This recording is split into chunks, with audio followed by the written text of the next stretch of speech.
Understanding is the first step to acceptance, and only with acceptance can there be recovery. That's a quote you hear sometimes, maybe anonymous, but the idea that understanding is key to facing challenges. Feels pretty spot on for today. Welcome to the Deep Dive. And today we're taking that idea of understanding and applying it to something new on the world stage. The very recently set up International Day for Dialogue Among Civilizations. Exactly. And we're looking at this through a specific lens today, an article from Global Times. It digs into why this day was created and what it means, at least from their perspective. So we'll be critically unpacking the points made in that article. Yeah, our mission really is to see what this Global Times piece tells us. What is this day? Why does this source argue it's needed now? What other initiatives does it connect it to? And what's the bigger picture it paints for global relations, for cultural exchange? Uh-huh. And this is important for you, the listener, whether you're, say, prepping for civil service exams, trying to make sense of global goings-on, or just want to navigate this sometimes confusing world. Looking closely at how this specific source frames the issue should give you a really useful perspective. And the article definitely sets the stage by pointing to some, well, pretty serious global challenges right now. It suggests these issues really highlight why dialogue is so urgent. Okay, let's jump in then. Let's unpack this Global Times perspective. First up, just the basics from the source. What is this day exactly, and when did it first happen? Well, according to the article we're examining, Juneteenth, that was the very first International Day for Dialogue Among Civilizations. It came about from a proposal by China last year, and the source notes it was adopted by the 78th UN General Assembly, by consensus, apparently. By consensus, okay. And the source says it was welcomed. Yes, it mentions it was widely welcomed and that activities were held around the world to mark it. Okay, so a China-proposed UN-adopted day. But the why? Why does this Global Times piece argue it's needed right now? What context does it give? This is where the source gets quite specific. It doesn't just talk vaguely about needing dialogue. It actually points to the UN's own news page around the time the Secretary General, Antonio Guterres, spoke about the day. And it highlights other big stories on that page, really grim stuff like daily food intake in Gaza being way below survival levels, major global marine ecological problems, Houthi forces holding UN staff hostage, things like that. Wow. Yeah. And the Global Times article explicitly uses these examples. It says these crises highlight the very urgency Guterres mentioned. And in the source's view, they confirm the timeliness and necessity of setting up this specific day for dialogue. That's quite a direct link the source is making, connecting this call for dialogue immediately to these really harsh global realities, not just an abstract ideal then, but framed as a necessary response. Precisely. It frames the need as immediate, driven by current crises. So given that really stark backdrop presented by the source, what did the UN itself actually say about the day's purpose, according to this article anyway? Well, the source quotes the UN statement. It says the day provides an opportunity to raise awareness of the value of the diversity of civilizations and promoting dialogue, mutual respect, and global solidarity, fostering a more harmonious and interconnected world. What's quite striking reading this source is how it puts that aspirational UN goal right next to those examples of, extreme crisis. It sets up a contrast, almost using the ideal as the necessary antidote to the problems it just listed. Interesting juxtaposition there. And the Global Times article you mentioned ties this UN Day back to a broader Chinese initiative. What's that about? Yes, it presents the establishment of this day as, and I'm quoting here, another practical measure to implement China's Global Civilization Initiative, the GCI.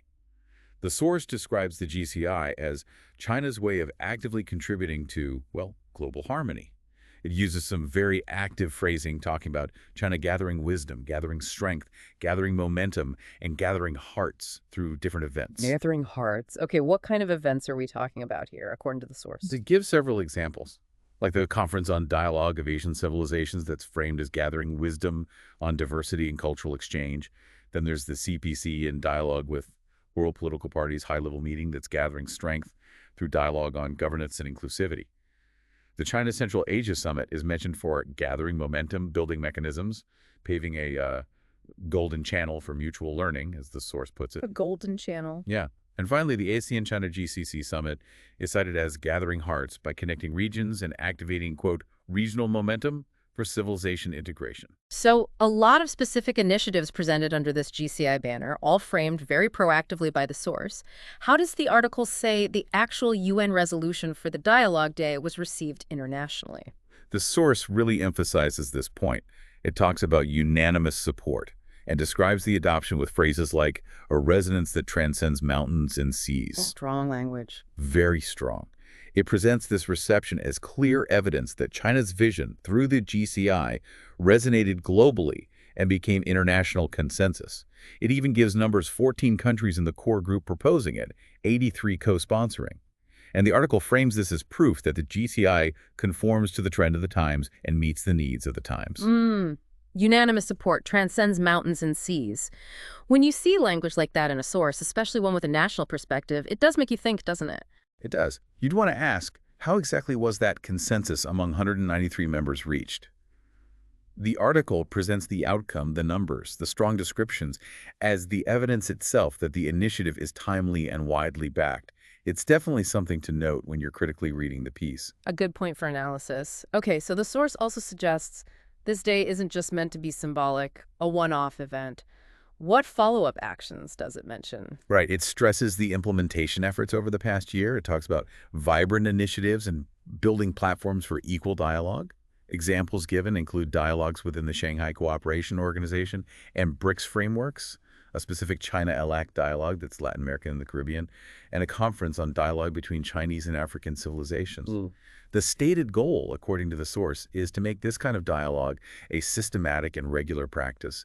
And it calls this push, interestingly, another gift from the Global Civilization Initiative to the world. Another gift. Okay, so making it systematic. That ties into another point the source makes, drawing a contrast between historical exchange and today's challenges, right? Can you walk us through that comparison? Yeah, absolutely. The article evokes history quite deliberately. It talks about the great arteries of civilization, think the ancient Silk Road, which it explicitly links to the modern Belt and Road Initiative. It compares old camel caravans to today's China-Europe freight trains. The point being made is that historically, civilizations flourished through exchange and integration along these routes. They learned from each other. So a positive view of historical connection. Exactly. But then it contrasts that directly with now. Despite communication being cheaper and easier than ever, the article argues that ideas like the clash of civilizations or civilizational superiority are still sowing division and conflict. It hammers home the point that, especially now with global changes and tensions, the world needs cooperation more than ever, and humanity needs understanding and cooperation, not confrontation. That's a powerful contrast. The source draws historical flourishing through connection versus modern divisions despite connection being easier. How does technology, the digital age, fit into this narrative, according to the article? Well, the source actually sees the digital age as offering new potential here. It argues that dialogue and people-to-people links online can be even more powerful in breaking down stereotypes. And it gives some pretty modern examples that mentions the rise of China travel online, exchanges between Chinese and American netizens on platforms like Xiaohongshu, which it calls Red Note, and maybe surprisingly, it points to spontaneous cross-national collaboration in online video games. It specifically names Helldivers 2. Helldivers 2. Seriously, as an example of civilizational dialogue, that's unexpected. Right. It certainly stands out. But the way the source frames it is interesting. It uses these examples, gaming, social media, to argue that young people sharing their lives, their ideas, even coordinating tactics in a game online, injects new vitality into this whole concept. It suggests these spontaneous direct connections across borders help break down stereotypes and show, quote, boundless possibilities for connection. So yeah, sees these digital interactions as modern versions of those old Silk Roads, in a way. A very optimistic take on online life compared to what you often hear. Okay, so if we pull all these threads together from the Global Times article, what's the main message? What's the overall vision it's putting forward? Well, it wraps up by quoting President Xi Jinping.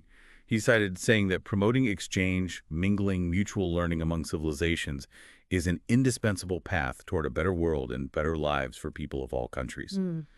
And the establishment of this International Day, the source frames it right at the end as not only a starting point, but also a relay that invites every civilization to join the dialogue. So the vision is really one where dialogue structured, systematic, but also spontaneous and digital is absolutely essential to overcome today's divisions and build a more harmonious future. That's the core argument presented. Right. So thinking about our listener again, maybe someone studying for exams, needing to understand these international dynamics, or just trying to be informed, what's the key takeaway from digging into this specific source on this topic? I think understanding an initiative like this International Day, and crucially, how a source like Global Times frames it, gives you really valuable context. It helps you understand China's perspective, its narrative on its global role, the tools of cultural diplomacy it's employing, and how it positions itself in that ongoing tension between dialogue and conflict. For anyone prepping for exams like the civil services, analyzing this kind of source material is key. You need to see how arguments are built, what evidence is used, like linking specific crises to the need for dialogue, or using gaming as an example of connection. Understanding the framing helps you analyze other global events and policies more critically and develop your own informed viewpoints. That makes sense. The source itself, as you said, ends with quite a strong call, urging the world to replace prejudice with understanding, confrontation with cooperation, to write a new chapter in the story of our shared humanity, as it puts it. It does, and that leaves us with a really crucial question to ponder, I think. The source highlights global crises as the urgent backdrop, and it sees potential in digital connection. But it focuses a lot on formal initiatives, UN days, official dialogues. So the question is, how does this vision of civilizational dialogue actually translate from these official platforms into real, widespread change in how people interact? What practical things, maybe even small things we do online or in our communities, could genuinely help bridge divides and foster that understanding the source calls for, especially in this digital age where connection and polarization seem to go hand in hand? That's the big question, isn't it? Moving from the official declaration to the everyday reality. Well, if this deep dive helped you get a clearer picture of this topic, maybe spark some thoughts, especially if you're tracking current affairs for exams or just staying informed. Do consider liking and subscribing. It really helps us continue these explorations. And definitely let us know your thoughts in the comments. What do you think about this initiative or the source's perspective? Or suggest other topics, especially current affairs issues you're wrestling with that you'd like us to dive into. We'd love to hear from you.